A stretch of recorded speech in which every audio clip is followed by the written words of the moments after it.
Hello student, good morning to all of you. आज जो है बेटा आपका 6th क्लास में स्वागत है।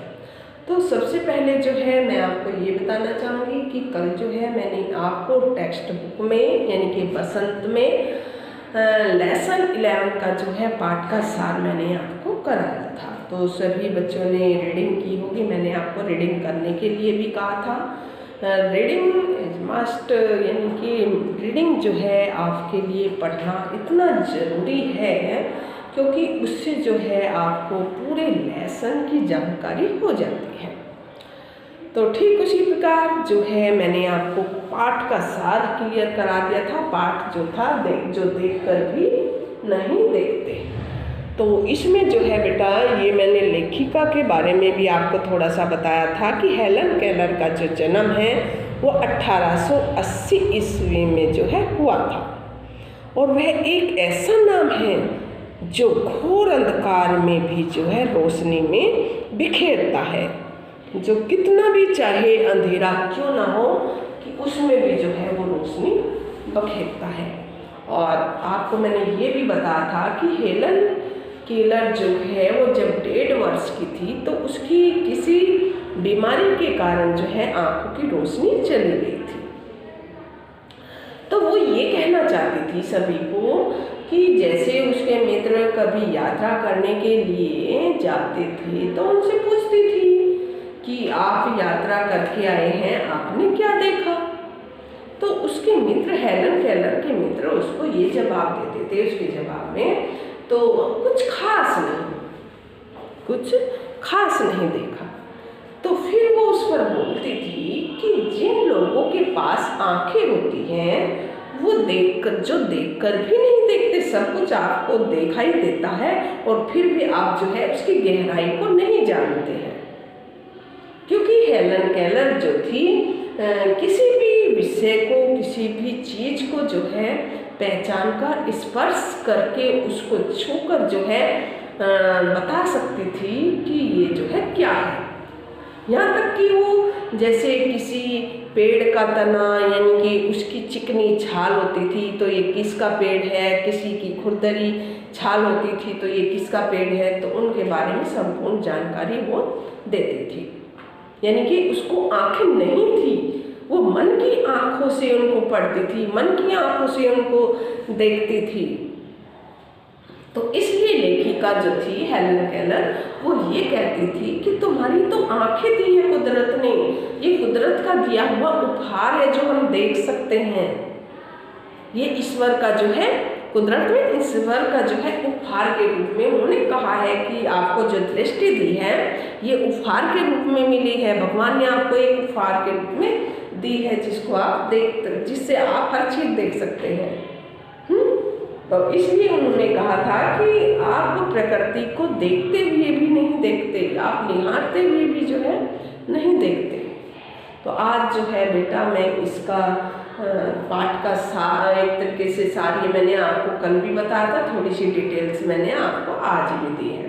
तो इसमें जो है मुख्य पैरे होते हैं गद्यांश, जैसे आपकी उसमें आते हैं पेपर में, तो उसमें से जो है मैं आपको आज मुख्य गद्यांश की व्याख्या, यानी कि गद्य जो गद्यांश आते हैं उनके व्याख्या एक तरीके से मैं बताऊंगी किस तरीके से उसमें आप विशेष दे सकते हैं, कौन सी भाषा, कौन सी किसके बारे में वर्णन इसमें किया गया है। तो सभी बच्चे जो है बुक निकालेंगे और बुक निकाल कर जो है मैं उसमें से आपको मुख्य पैरे की व्याख्या दूँगी जो आपकी एग्जाम में आते हैं। तो सभी बच्चे बुक निकालिएगा। 6th class, very nice.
देखिएगा आप, सबसे पहला जो है फर्स्ट पैरा देखेंगे आप।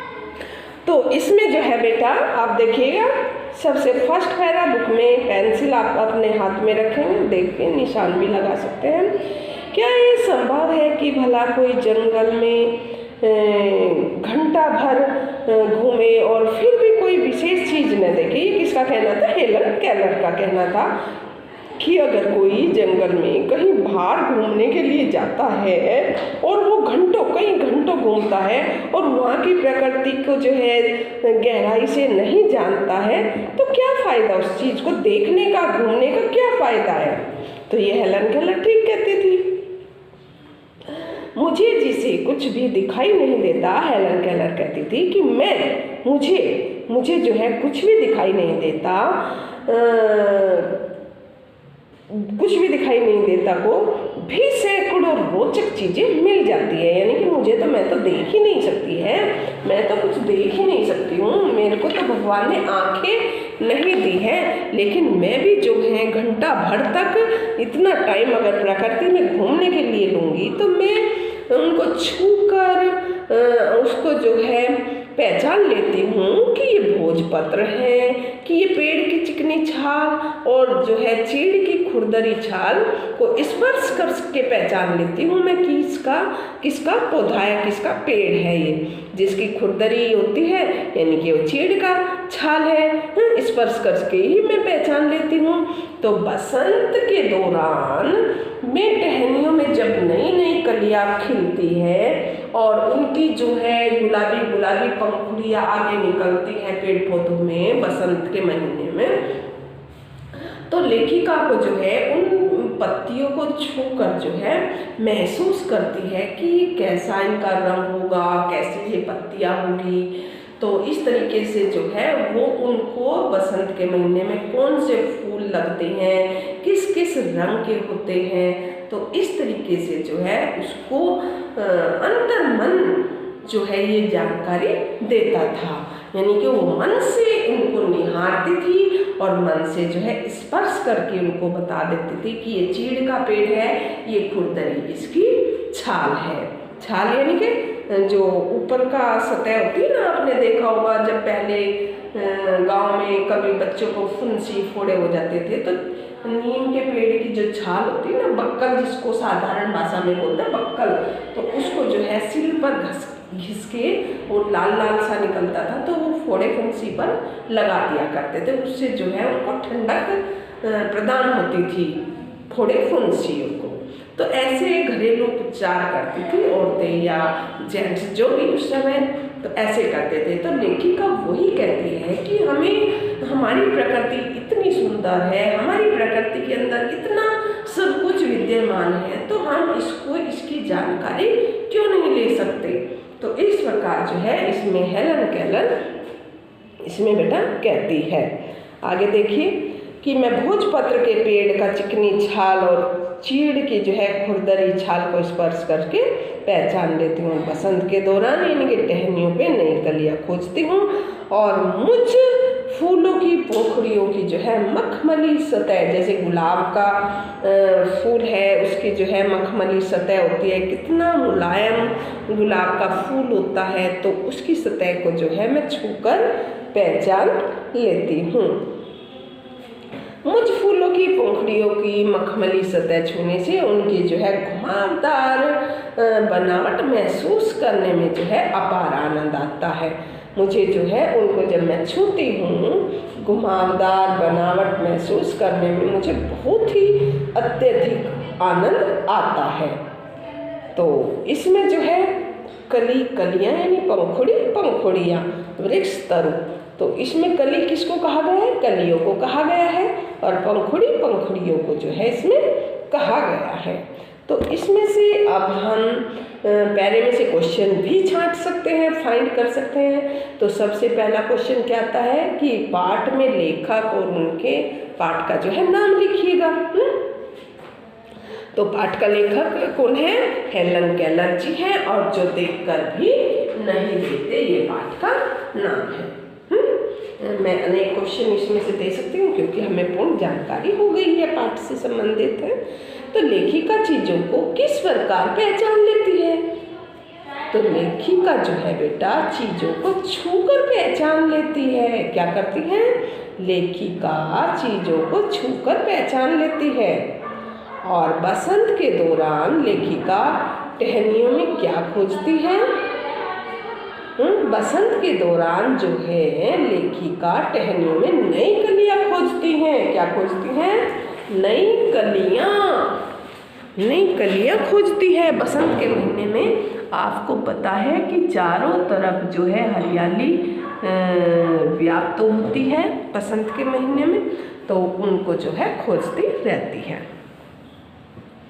नेक्स्ट क्या क्वेश्चन निकल सकता है कि लेखिका को अपार आनंद कैसे मिलता है? तो लेखिका को जो है फूलों की घुमावदार बनावट और पौधों की जो है घुमावदार महसूस करने में जो है बेटा अपार आनंद मिलता है। फिर एक क्वेश्चन बनता है, निम्नलिखित शब्दों के बहुवचन लिखे। जैसे आपका आ गया इसमें कली, तो कली का क्या हो गया? आपका कलिया बन जाएगा। जैसे आपका शब्द दे दी, कली दे दिया, पंखुड़ी दे दिया, कली दे दिया और बेटा पंखुड़ी, बहुवचन शब्द और बहुवचन।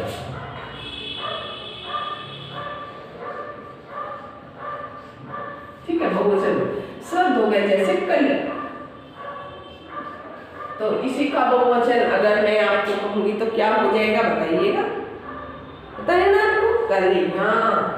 कली का क्या बन जाएगा बहुवचन? कलियां।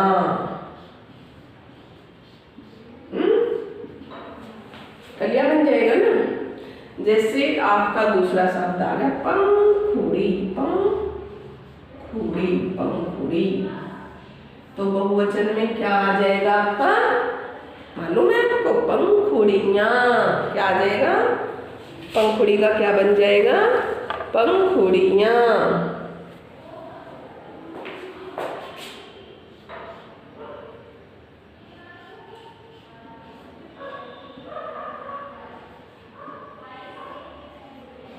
तो इस तरीके से आप इनके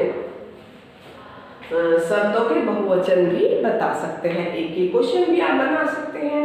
ये हमने इसमें 2 क्वेश्चन ले लिए। निम्नलिखित शब्दों के बहुवचन लिखिए। पैर में से तो लिए है ना, हमने फाइंड किया क्वेश्चन, है। तो इस तरीके से आप अन्य प्रश्न भी, जैसे विलोम शब्द पूछ लेते हैं या विलोम यानी कि वचन बदल देते हैं कि इनके वचन बदलिए, किस तरीके के अन्य क्वेश्चन हम ले सकते हैं। अब नेक्स्ट क्वेश्चन हम ले सकते हैं इसमें, पेड़ के 2 पर्यायवाची लिखिए। जैसे आपके पेड़ का पर्यायवाची आ गया,